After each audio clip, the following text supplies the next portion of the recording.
Hello বন্ধুরা, আমরা যেমন হুজুরদের ওয়াজ মাহফিল শুনে হাসাহাসি করি, তেমনি আজ থেকে ১৪০০ বছর আগে মক্কার কুরাইশ বা কাফেররা মোহাম্মদের ওহী নিয়ে হাসি তামাশা করত যে এইগুলো কি কয়।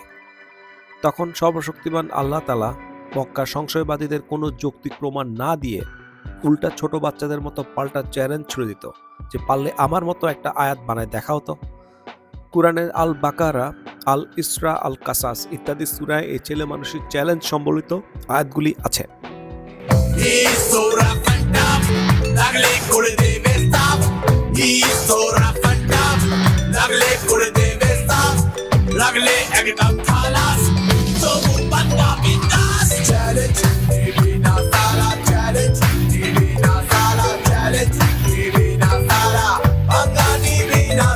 চোদ্দশো বছর পরেও বুদ্ধি প্রতিবন্ধীর মতো মুসলিম বা হোমো মুমিনেরা আল্লাহর এই চ্যালেঞ্জটা সংশয়বাদী বা নাস্তিকদের দিয়ে থাকে। যেমন ধরেন মেডিকেল ডাক্তার জাকির নায়েক। আল্লাহ সুবহানাহু ওয়া তাআলা পবিত্র কোরআনে চ্যালেঞ্জ দিয়েছেন। সূরা বাকারা অধ্যায় ২ আয়াত ২৩ ও ২৪ বলা হয়েছে, ওয়া ইন কুনতুম ফি রাইবিন মিম্মা নাযালনা আলা আবদিনা, তোমরা যদি সন্দেহ করো যা আমি নাযিল করেছি আমার বান্দা নবী মুহাম্মদ সাল্লাল্লাহু আলাইহি ওয়াসাল্লামের উপর সময়ে সময়ে, ফাতু বিসূরাতিন মিন মিসলি, তাহলে অনুরূপ একটা সূরা রচনা করো। তবে সপ্তম শতাব্দীতে ৪০ বছরের মুহাম্মদ যখন সুবিধামতো একের পর এক আয়াত নাজিল করছিল, তখন মক্কার মানুষেরাই এই আয়াতগুলোর সাথে প্রাচীন খ্রিস্টান, বাইজেন্টাইন, গ্রিক, সিরিয়াক, মিশরীয়, পারস্যের বিভিন্ন উপকথা রূপকথার বেশ মিল পায়।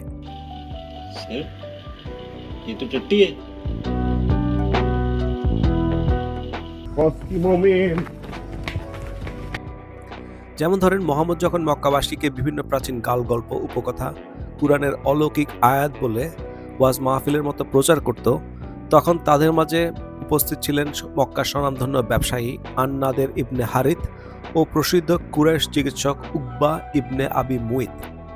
মারিফুল কুরআন অনুযায়ী ব্যবসার সুবাদে নাদের বিভিন্ন পার্শ্ববর্তী দেশ যেমন পারস্য, সিরিয়া, জর্ডানে যাতায়াত করত এবং সেখানকার ইহুদি, খ্রিস্টান, পৌত্তলিক ও জরাসৃষ্টবাদীদের বিভিন্ন ধর্মগ্রন্থ, প্রার্থনার ধরন সহ তাদের বিবিধ আঞ্চলিক প্রাচীন উপকথা সম্পর্কে অবগত ছিল। ব্যবসা থেকে মক্কায় ফিরে নাদের যখন দেখল সেই একই উপকথাগুলোকে মোহাম্মদ কুরআনের অলৌকিক আয়াত বলে চালিয়ে দিচ্ছে, তখন সে ঠাট্টা ছলে বলেছিল, আমরা এগুলা আগে কোথাও যেন শুনেছি, চাইলেই এর মতো বলতে পারি, এগুলো প্রাচীন উপকথা ছাড়া আর কিছুই না। এই বলে নাদের আর উকবা সেই একই পারস্য, সিরিয়ান রূপকথার গল্প ভরা মজলিসে বলে মোহাম্মদ আর কুরআনকে এই বলে উপহাস করত, আল্লাহর দয়ায় কে ভালো গল্প বলতে পারে, আমি না মোহাম্মদ? দেখেন, আঞ্চলিক উপকথা রূপকথাগুলোর কালের আবর্তে ধর্ম পরিবর্তন বা পরিণত হওয়া কোনো অস্বাভাবিক ব্যাপার না।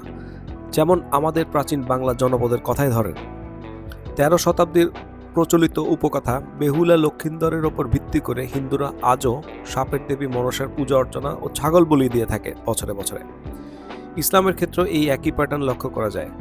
৫ম শতাব্দীর সিরিয়াক কবি ও খ্রিস্টান ধর্মতাত্ত্বিক জ্যাকব অফ সিরাগ কে কুরআনের আল্লাহর এই ছেলে মানুষের চ্যালেঞ্জ, পারলে আমার মতো একটা বানিয়ে দেখাও, একে একদম ভুয়া প্রমাণ করে দেয়। যেমন ধরুন কুরআনের সূরা আন-নাহলের ৭৯ নম্বর আয়াত, তারা কি দেখে না মুক্ত আকাশে উড়ন্ত পাখিদের, আল্লাহ ছাড়া কেউ তাদেরকে শূন্য ভাষায় রাখে না। বাহ, সর্বশক্তিমান আল্লাহর কি জ্ঞান গর্ব আয়াত, মাশাআল্লাহ। এখন যদি আপনাকে বলি মোহাম্মদের ২০০ বছর আগেই সিরিয়ার খ্রিস্টান ধর্মতাত্ত্বিক ও লোককবি জ্যাকব ঠিক একই আয়াত রচনা করেছিল, বিশেষ হয় না? চলুন দেখি অক্সফোর্ড বিশ্ববিদ্যালয়ের ইসলামের প্রাথমিক যুগ আর শেষ প্রাচীন যুগের ইতিহাস গবেষক জুলিয়ান দেকার্নোর এই বইতে।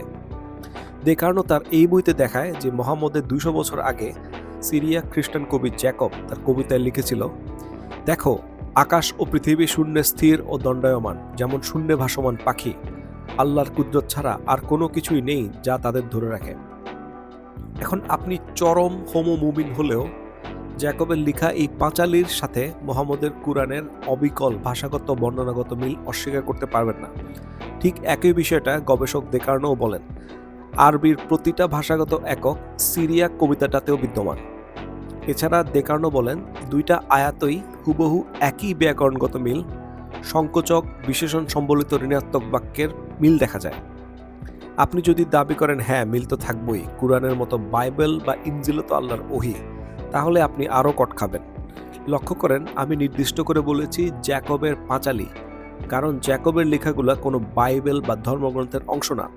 খ্রিস্টের জন্মের কয়েকশো বছর পরেই সিরিয়াক আর্মেনিয়াক অনেককেই খ্রিস্ট ধর্মকে মহিমান্বিত করে কবিতা লেখা শুরু করে। আবার আমাদের উদাহরণ যদি দেই তাহলে ব্যাপারটা আরো সহজ হবে। বাংলা, আসাম, উড়িষ্যা এদিককার হিন্দুরা ছন্দ বা সুর করে যে লক্ষ্মীর পাঁচালী পড়ে, এগুলো আদতে হিন্দু ধর্মের কোনো শাস্ত্র না, এগুলো লোককবিদের রচিত স্তুতিকাব্য বা গীতিকা। জ্যাকব অফ সিরাক ছিল সেই ধরনের ক্লাসিক্যাল সিরিয়াক ভাষার গীতিকবি বা লোককবি। জ্যাকবের এই পাঁচালীগুলা পরবর্তীতে আরবি, কপটিক, আর্মেনিয়ান সহ অনেক ভাষায় উত্তর আরবের লোকেদের মুখে মুখে ছড়িয়ে পড়ে। আচ্ছা ভাবেন তো, হিন্দুরা যে লক্ষ্মীর পাঁচালী পড়ে সেটা শুনে কেউ যদি টুকলিফাই করে নতুন ধর্মের বাণী বলে প্রচার করে আর উল্টা আপনারই ফাফরবাজি করে বলে, পারলে তুই আমার মতো একটা শ্লোক বানায় দেখা, তাহলে ব্যাপারটা কেমন হাস্যকর দেখাবে। শুধু এই একটা আয়াতেই না, বরং বাইজেন্টাইন, পারস্য, সিরিয়াক, মিশরীয় প্রাচীন বিভিন্ন উপকথা থেকে যেভাবে যা পারছে মোহাম্মদ সেগুলো শুনে শুনে টুকলিফাই করে কুরআনের ওহী বলে চালিয়ে দিত। যেমন ধরেন, আপনি সূরা আল কাহাফ এর ঐতিহাসিক তথ্য উপাত্ত যদি ঘাটাঘাটি করে দেখতে পাবেন যে আলেকজান্ডারের কাহিনী, খিজরের কাহিনী, ঘুমন্ত যুবকদের কাহিনী সব সিরিয়া, গ্রিক, পারস্যের পৌরাণিক গল্প। এই গল্পগুলোর সাথে মোহাম্মদের অনেক আগে থেকে পরিচিত ছিল, কারণ খাদিজা আর আবু তালিবের সাথে ব্যবসার বদৌলতে যৌবনে মোহাম্মদ বেশ কয়েকবার সিরিয়া ও আরবের অন্যান্য অঞ্চলে যাতায়াত করেছিল। তাছাড়া খ্রিস্ট ও একাত্মবাদী ধর্মের পণ্ডিত ও মোহাম্মদের প্রথম বিবি খাদিজার ভাই ওয়ারাকা বিন নওফেলের কাছে মোহাম্মদ বিবিধ ধর্মতাত্ত্বিক বিষয়ে পড়াশোনা করার আলামত আছে। মোহাম্মদের টুকলিফাই করার আরও প্রমাণ আছে, যেমন কুরআনেই সূরা তওবাতে বলা আছে, মোহাম্মদের এই বুজরুকি মারার জন্য মক্কার কুরাইশরা তারে হাসি তামাশা করে কান বলতো, কারণ মোহাম্মদ যে গাল গল্পই শুনত সেটা বিশ্বাস বা গ্রহণ করত। তাই আধুনিক গবেষকদের কাছে কুরআন কোনো আল্লাহর কিতাব না, বরং স্রেফ মনুষ্য রচিত গাল গল্পের সংকলন। এই কুরআন নিয়ে হাসি তামাশা করার কারণে মোহাম্মদ নাদের আর উকবাকে হত্যা করে। বদর যুদ্ধে নাদের আর উকবা সহ আরও ৭০ জন মুসলিমদের হাতে বন্দী হয়। সবাইকে মুক্তিপণ দিয়ে নানাভাবে ছেড়ে দেওয়া হলেও মোহাম্মদের নির্দেশে উকবা আর নাদেরকে মৃত্যুদণ্ড দেওয়া হয়। উকবা যখন জানতে চায় কেন তাকে মেরে ফেলা হবে, এর জবাবে মোহাম্মদ তাকে আল্লাহ আর নবীর দুশমন হিসেবে আখ্যায়িত করে।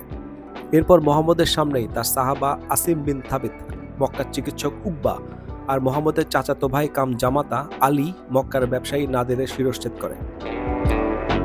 তবে অনেক গবেষক কুরআনকে ঐতিহাসিক প্রেক্ষাপট থেকে গুরুত্ব দেয়, কারণ মোহাম্মদের সমসাময়িক কোনো প্রত্নতাত্ত্বিক মুদ্রা, স্থাপনা বা নিদর্শন না থাকায় ইসলামের শুরুর ইতিহাস জানার জন্য কুরআন গুরুত্বপূর্ণ ঐতিহাসিক নথি। এছাড়া কুরআনের আয়াতের মতো সপ্তম শতাব্দী টুকলিফাই করা গাল গল্প রচনা যে করাই যায় সেটা মোহাম্মদের প্রায় ২০০ বছর আগেই জ্যাকব অফ সিরাক প্রমাণ করে দিয়ে গেছে।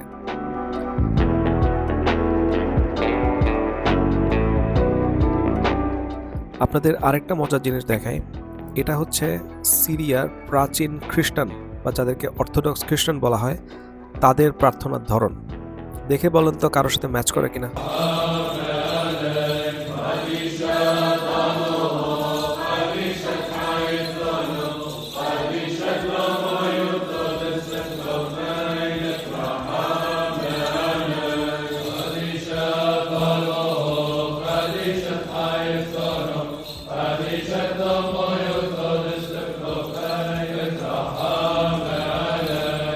আজ এ পর্যন্তই।